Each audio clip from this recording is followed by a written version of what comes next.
Merit is the goal for this stream and for Pat McAfee's show. And merit can just be fun and entertaining. That's meritorious to give people something that makes them feel good. And so a more free conversation will come at a cost, as opposed to a more stilted conversation, right?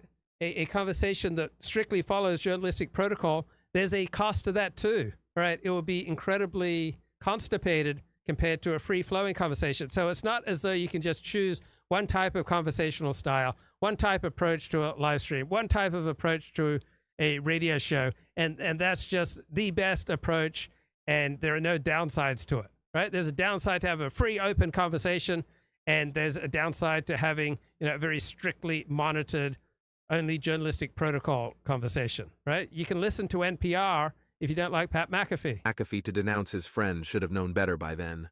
I've never listened to Pat McAfee. I've never had any interest in listening to Pat McAfee, right? He seems to produce the kind of low IQ shows that don't intrigue me. On All the Smoke, after the Kimmel smear but before the Sandy Hook nonsense, McAfee shared that he'd lost sleep over his role in the Rogers saga, saying, "Maybe I am fucking this up completely." But he also offered a novel defense. Yeah, you want to be a powerful live streamer, right? Look to Destiny. He doesn't just share information. He doesn't just share what he's thinking and feeling, but he shares what he's thinking and feeling at the time. He's incredibly open. And so to be an effective radio host, talk radio host, or a live streamer, or a podcaster, you have to be willing to share all sorts of, vulnerable things. And that's what Pat McAfee does, right? That is the price for connecting with an audience, is that you share things that normally people would keep to themselves, right? So you can share something publicly that's very sensitive to you, and that doesn't mean that everyone should just be entitled to bring it up publicly and castigate you for it, right? It's still a sensitive thing, right? When people share sensitive things publicly, it doesn't cease to be sensitive, right? You don't then have an all-access pass to, mock or belittle someone for sharing something they've struggled over or something they've regretted. Which is that his relationship with Rogers had enabled him to tease out a more honest and complete portrait of a historic figure in sports. Whenever there's documentaries made about Aaron Rodgers, they are going to use so much of our show, he said. Is that not journalism? No, it is not. Right, it's not journalism, but it certainly can contribute to journalism. Journalism requires an active pursuit of the truth. This was more like...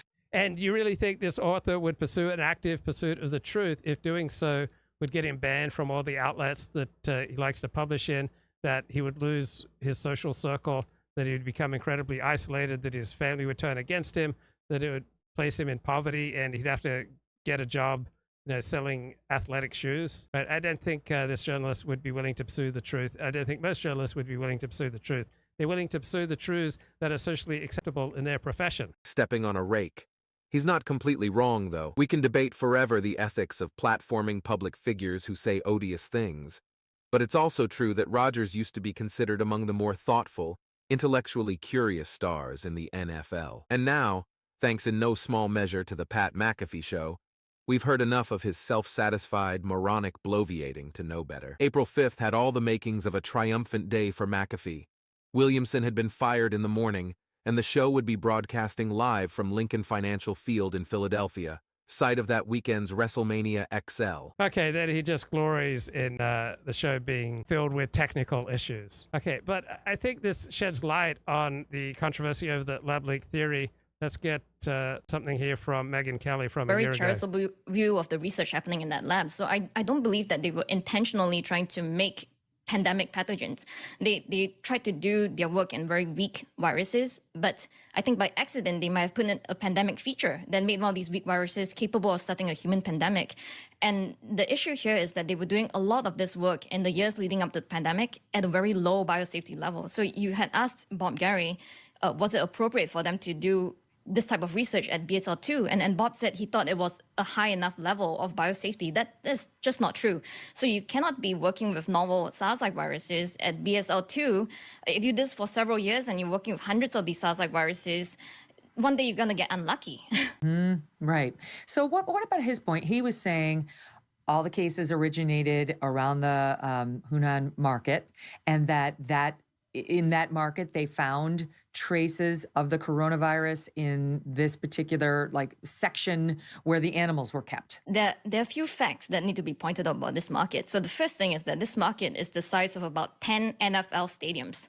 Okay, 10 Okay, so she's a molecular biologist. All right, she's not a virologist. NFL stadiums, the retail space in that market, and it's located in one of the most densely populated districts in Wuhan City, where most of the elderly people live. It's located right next to the Wuhan CDC and several hospitals, key hospitals in that city. It's also located next to the most highly trafficked metro train station in that city.